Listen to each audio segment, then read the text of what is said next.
Please, take yourself.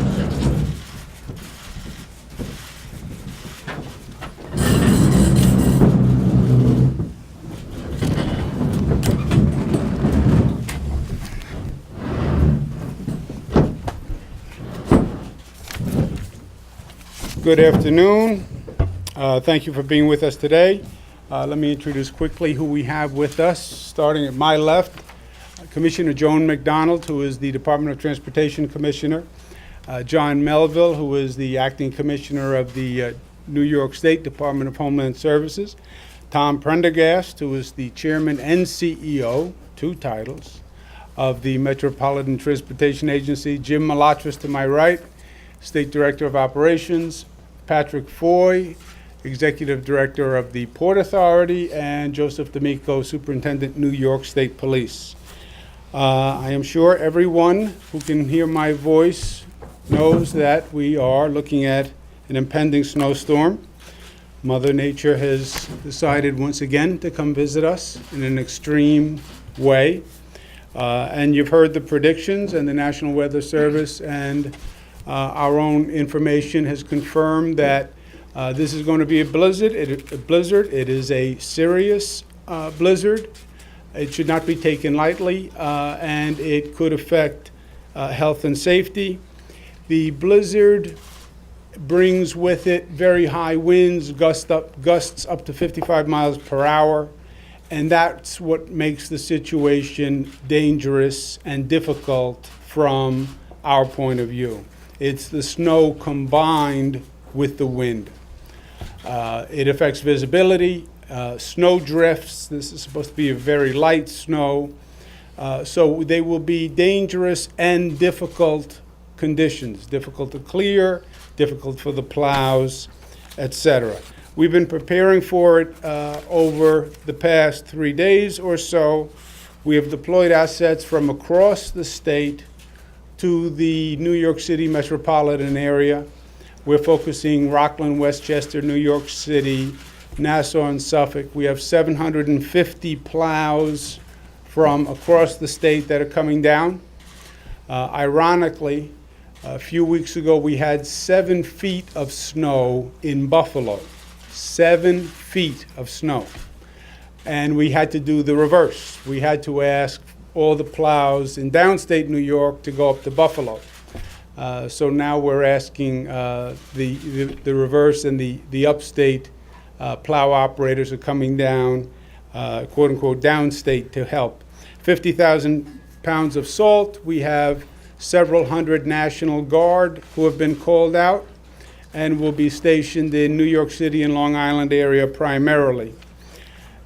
Few measures that we are going to put into effect. Number one, I'm declaring a state of emergency effective immediately from Sullivan, Ulster counties south, Rockland, Westchester, New York City, and Long Island.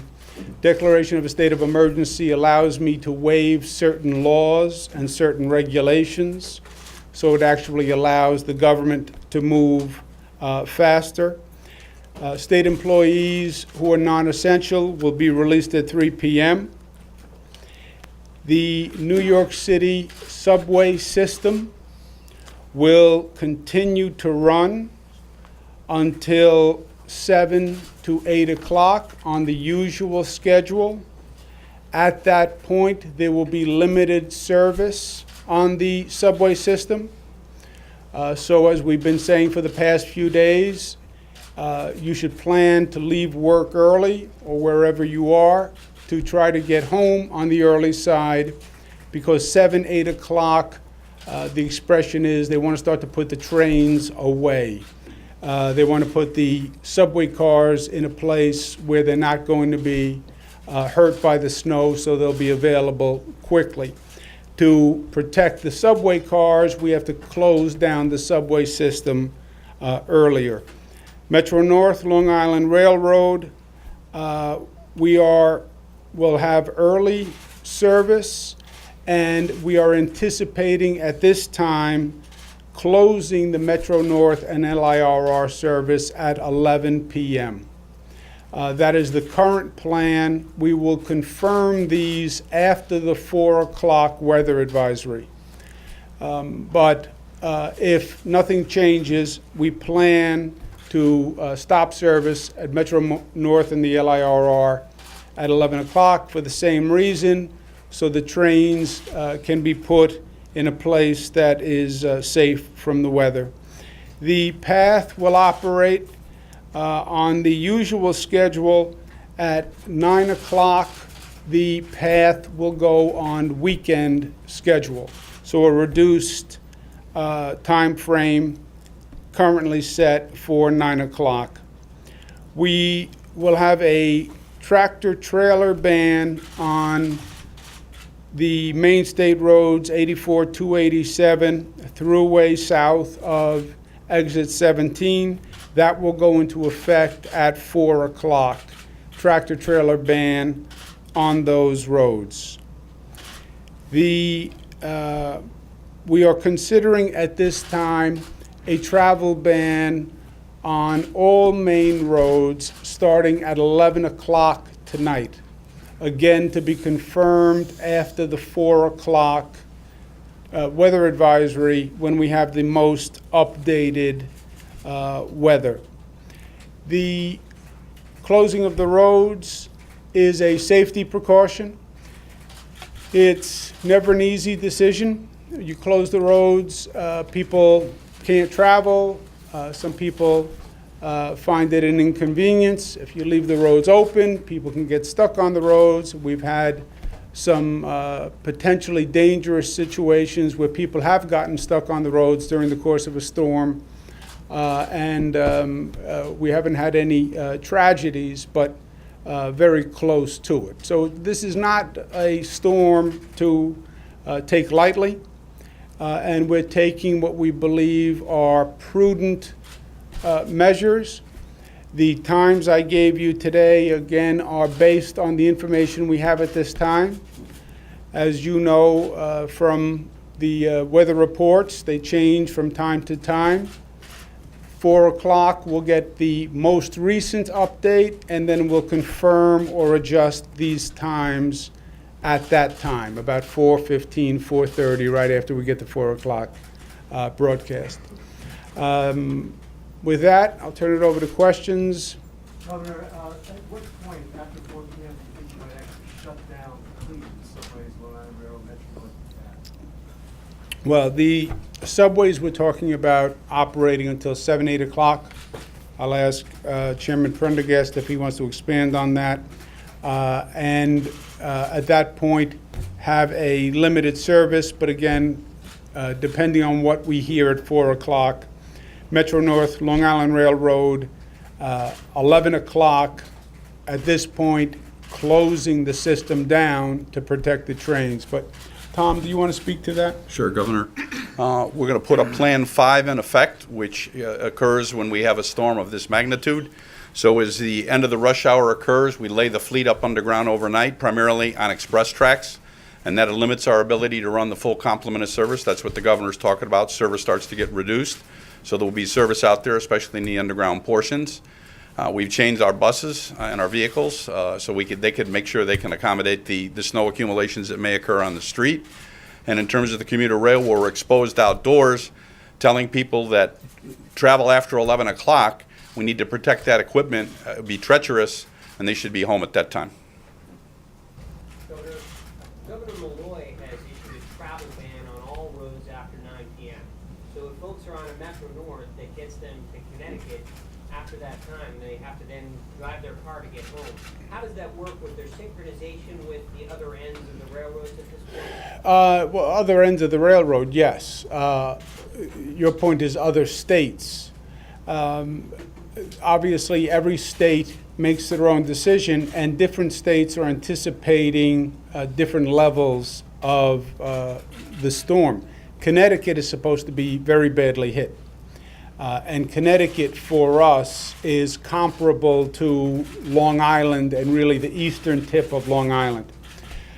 So Connecticut has put a travel ban on all roads in effect at roughly 9 o'clock. We are considering, as I mentioned, a total travel ban at 11 p.m., depending on the 4 o'clock weather advisory. But in terms of Connecticut's decision, they are going to get hit worse than we are, theoretically, and therefore they're closing their roads earlier. What I'm getting at, Tom, have you considered shutting down Metro North so you don't put people in the position of getting off in the middle of their travel ban? The reason I messaged it the way I did, which is they should be off the system, they need to also accommodate whatever travel time from their ending point on our system. And if in the case of Connecticut customers who would be riding the Harlem line, they need to factor that into the equation. So they need to be home by 9 o'clock in that case and on our system much earlier. Have we had a closure like this for snow? We did for Sandy, clearly, but at least in recent memory, have we had a closure this thorough? We have had, well, who's we? In the state of New York, yes, we have had closures of roads because of snowstorms. We've Mass transit system around. Besides Sandy, we have taken precautions in snowstorms. I don't believe we've closed the system in a snowstorm. Do you recall? Not a total closure. We've had line closures in a storm in 1996 where we had to close lines because they were impassable, but a total system closure, no. And part of the closure rationale is to make sure you don't damage the trains so they can get back up to service as quickly as possible after the storm.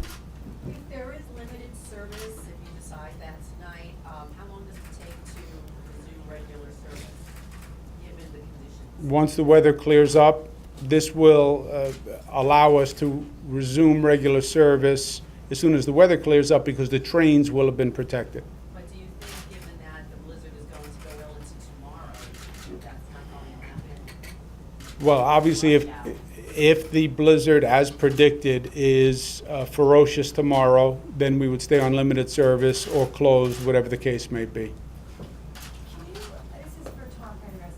So the limited service after 7 or 8, is that everything goes to local and there's just no express? Can you just, for the subways I'm talking about? The place we lay the equipment up are the express tracks, and as those tracks become fouled and you can't run trains on them, the system starts to shrink in size. So by the end of when you're laying up all the equipment, you've used all the express tracks up. But that's well into the evening. That's between 8 and 10 o'clock at night. So you'll be able to ride the subway, you just won't be able to get an express track tonight? Is that basically? That's correct, but depends on where you're starting from and where you're going to. The outside elements of the system, the open cut portions, the elevated structures, they're more at risk to be able to run in heavy snowfall and blizzard conditions. What are the chances that you might actually close down the whole subway system? Well, we'll see what the weather forecast is at 4 o'clock. If it's worse than we have heard thus far, we may take more dramatic action, but we won't know until 4 o'clock. Well, Sorry, obviously, we're talking so much about New York City, the subways and all this kind of thing. So can you talk a bit about what seems to be a lack of coordination between the state and the city? I mean, you and the mayor had meeting kind of initial times for when these increases are going to happen. So what's going on there in terms of? We have been totally coordinated. Our staffs are talking. I talk to the mayor all the time. So we are totally coordinated. We obviously have different jurisdictions. This is a storm that affects from Sullivan, Ulster, Long Island. I'll be going out there. And we have different responsibilities. We're responsible for the MTA, et cetera. But we're in total coordination. In terms of coordinating times that we talk to the press, you know, sometimes there's a level of coordination you can't reach. what about the closure of the Long Island Expressway, Ken? When is that going to happen? We are anticipating, first there'll be a close down for trucks, tractor trailer trucks at 4 p.m. We are anticipating a potential closing the roads down, meaning only emergency personnel at 11 o'clock this evening will confirm after the 4 o'clock weather advisory, at which point we would put a travel ban into effect, which is what the state of Connecticut has put into effect for 9 o'clock. Again, we think Connecticut's weather is forecasted to be worse than ours, and that's the differential between the 9 and the 11 o'clock bands. Governor, what about the eastern Long Island? They're gonna be very hard hit. They more often than not lose power. Are there contingency plans for that? Is power authority doing anything out there? We have been in contact with all the utility companies. PANYNJ is the utility company on Long Island now. I'll be going out this afternoon. You're exactly right. The storms that tend to come up the coast tend to hit the eastern part of Long Island, Suffolk, harder than the New York City, Westchester area, and that's what they're forecasting here. That's why Connecticut is really bracing for a hard hit, and the eastern part of Long Island. And we're talking to the utility companies and making all the preparations we can. What happens on Long Island is you have overhead wires and many trees on Long Island, and the trees get heavy from the snow, and the wind blows, and a branch breaks, and it hits the wire, and the wire is down, and the power is out. During Hurricane Sandy, this went on for weeks and weeks. So we've made a lot of changes to the system, improvements, mechanical improvements, etc. But Mother Nature is still Mother Nature, and if there's significant damage to the system, then people should expect to be without power for a period of time. You cannot perfect the electric system on Long Island where there will not be damage during a significant storm. We're nowhere near that point. Governor, you mentioned 7 feet of snow up in Buffalo. Portions of New York routinely get 7 feet of snow. Why do you think a foot or 2 feet has such an impact here? It's all relative. 7 feet of snow, you get the attention of the people in Buffalo. 2 feet of snow, you don't. So, it's 7 feet was really incredible to see 7 feet. That was 7 feet without any drifts, right? So that is just 7 feet. You would see the entire front of a house above the front door, above the garage door was all snow. Do you think they're tougher up in Buffalo? I'm not getting into that. But they do know there's snow up in Buffalo, that I can tell you. So it's relative, it's what you become accustomed to, it's what you're equipped for. They have their snow removal operation in Buffalo is really extraordinary. But, there is something, and I've said this in this room many times, I've only been governor in 4 years. I believe I've gone through more emergency disasters in 4 years than any governor in history has gone through. There is a pattern of extreme weather that we have never seen before. Buffalo sees snow. Buffalo had never seen 7 feet of snow before. So you're getting a repeat pattern of these extreme weather situations, whether it's Hurricane Sandy or 7 feet of snow. And that's part of the changing climate, I believe, that has brought this new extreme weather pattern. And it's something we have to adjust to. It's something that's very costly. It's also something that is very dangerous. And, New Yorkers, we're tough, and it doesn't matter, you should stay home. This is nothing to take lightly. We have had situations where people have gotten stuck on roads and snowed in and been in their cars for 12, 18, 24 hours. And we have been very lucky that we have never lost anyone in a situation like this. But it could be a matter of life and death, and that's not being overly dramatic. So caution is required. On all of these situations, what we're saying and what we have been saying, 4 o'clock, 5 o'clock, 6 o'clock tonight, you want to be home and you want to stay home. When we're talking about closing the subway, Long Island Railroad, closing roads, We've been talking about it for 2 or 3 days. This is not an evening or a night to be out and about. Tom, or for the governor, if you're working today in a hospital, you have an essential job, you take the subway home at midnight, what is your confidence level that that's an underground line, an E-train, for example, that at midnight tonight you can take that train home? On an underground line, confidence level is very high, so they should be able to. But if they have to exit the system and traverse to go beyond the system, they have to factor that into the equation. And look, we're also asking for help. When we say we want people off the roads, off the subways and the railroad, it's because people need to do their job to protect the system. If we get the subway cars put away, if we get the railroad cars put away, then it'll be easier to get the system up and running. If we get the cars off the roads, we can plow the roads. What happens on the roads is you get a couple of cars stuck, or you have one jackknife tractor trailer. That stops everything. Now you can't clear the road and the snow piles up. So it aggravates and it builds on itself. And this is for Chairman Prendergast, on the open air stations, the open cut stations, what's being done there to ensure that things don't get too piled up? Well, if you're familiar with our plans, we run de-icer trains. So as soon as the snow starts falling, we're putting de-icer trains out to keep the third rail clear and make sure the contact shoes can get their electrical power. We have trains, other trains with snow throwers on them positioned in strategic places throughout the system. We've got the largest number of open cuts out in Brooklyn, but we've got the Dyer Avenue line up in the Bronx. And we've got other locations in the system that will be using those snow throwers.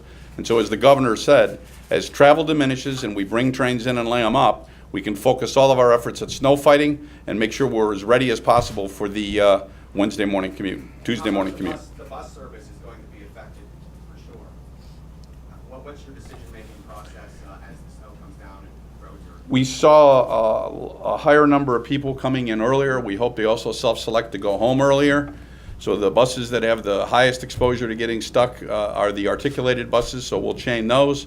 But if demand is down, we'll bring those buses in and run what we call the 40-footers, the shorts. And then as demand continues to lower, we'll bring those buses into the depots and keep them safe. Governor Cuomo, can I ask a question with Shelley Silver? Can you just sit down?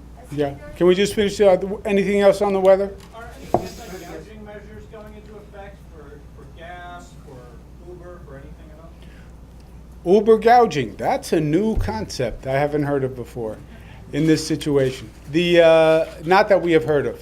It's a good question, but not that we have heard of at this time. How about gas supply? Gas supply at this time is fine. What about, Governor, you had spoken about PANYNJ and sort of the complication of having overhead wires, but I know your frustration with LIPA was that it took forever for them to get the lights back on. Is there any way to sort of hold their feet to the fire to make sure people get power back in an expeditious way? Well, we're working with them, number one, in a cooperative way, where there are wires down, who can help get to that spot and who can help fix the wire as fast as possible. And then this is part of the regulation that they're under. Part of what a utility company has to do is be able to respond to a storm situation like this, and if they don't do it well, then that's a violation of their regulatory agreement.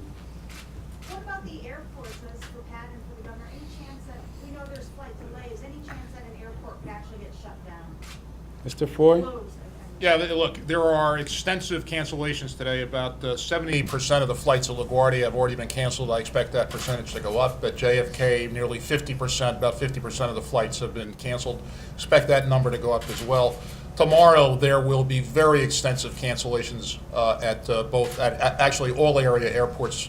JFK and LaGuardia will continue to be open for emergency flight operations, but we would advise travelers today and tomorrow and any time there's weather like this to call ahead to carriers. But the answer is extensive cancellations and extensive delays when the airlines are bringing operations back into service. Mr. Prendergast, is there any point where even the underground subways will be completely shut down? I don't believe so, because there'd be no reason for us, we'd be able to run trains. And it is the essential part of transportation for people who must get around, including our own employees. So the encouragement is to everybody try to be home by 11 o'clock, but, if necessary, you will have, people have to know either they're an underground train route goes I think the governor stated it very well. This is an extremely serious storm. If you can be home, take care of yourself, and not expose yourself to the elements, because it's more than just riding our system, it's being out and about. And tomorrow will be an extremely difficult day, especially if we get 24 to 36 inches of snow. It'll be everybody focused on trying to get the system back up and running. Also, what we're saying, just so we're clear, we were given firm times at 4 o'clock, which is when the last relevant weather report comes in. But at 4 o'clock, we may very well say the roads are going to be closed at 11 o'clock. We're going to limited service on the subway, limited service on the railroad, as you heard. So people should definitely plan now on expediting their travel plans and getting home as early as possible. I wonder, Mr. if I could just clarify at the airports, you referred to the airlines making cancellations and passengers checking that, but in terms of what the PA does, the PA isn't closing anything or reducing staff at any of the... No, as a matter of fact, we're increasing staff. We're having staff sleep over, as are TSA, CBP, et cetera, so that when the airport is ready to open to commercial flights, we're ready to do that as quickly as possible. That's standard operating procedure. But for travelers, there are extensive cancellations today, and there will be very, very extensive cancellations tomorrow. The airports, however, will continue to be open to receive emergency flight operations, and the crews at JFK, LaGuardia, and Newark Airport will do what they do, which is to get the airports open as quickly as possible, quickly and safely as possible. Okay? We try to give people early notice of these situations. We understand people have schedules, people have plans, be they work plans, family plans. So we try to give them as much notice as possible. But we also need people to really take the notice seriously.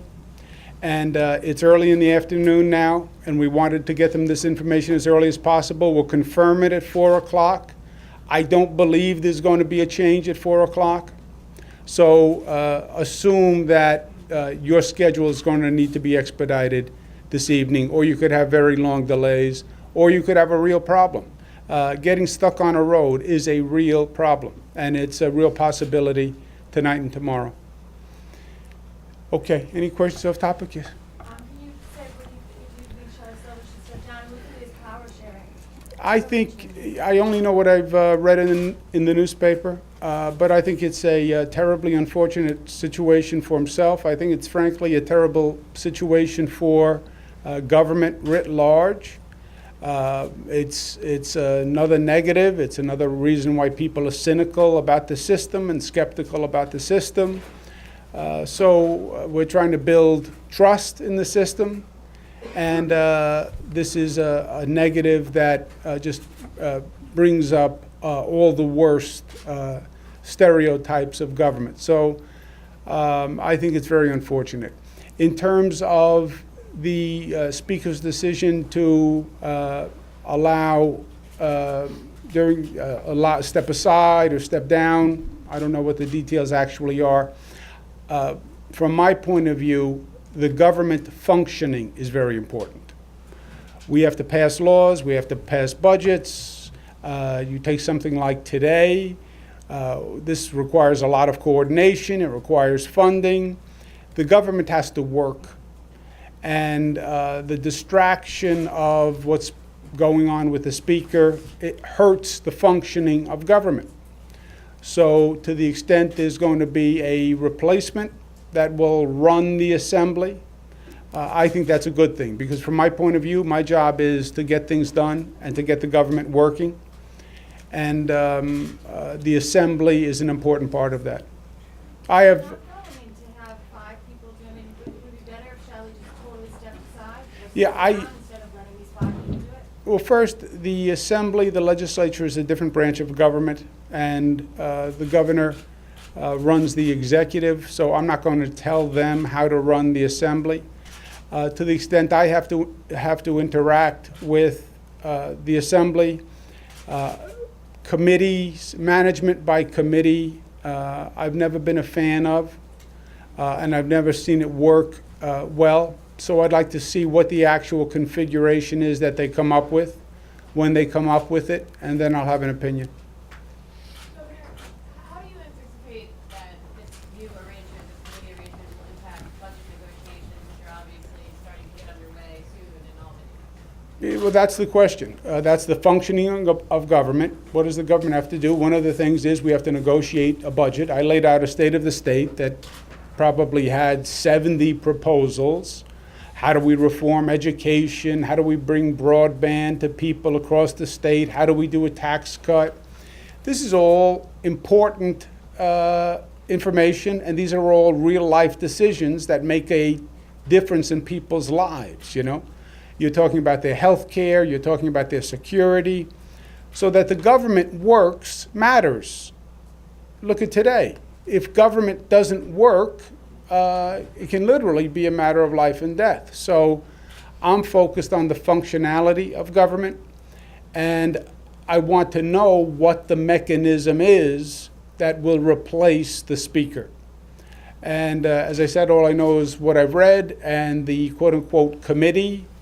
I don't know what that means. I can't negotiate with a committee, so I have to see what they actually come up with. So would you rather see a single person then be appointed to take Mr. Silver's place, or Yeah. appointed from the committee? It's not really my place to tell them how to run their business. From my own selfish point of view, I don't understand how you negotiate with a committee, how I negotiate with a committee.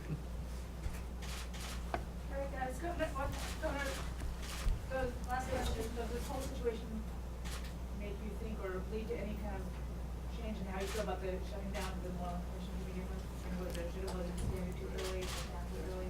No, I don't think so. If anything, you look at the laws that we've actually passed over the years, which have brought more disclosure than ever before, and more disclosure for legislators of outside income, which is what this is really about.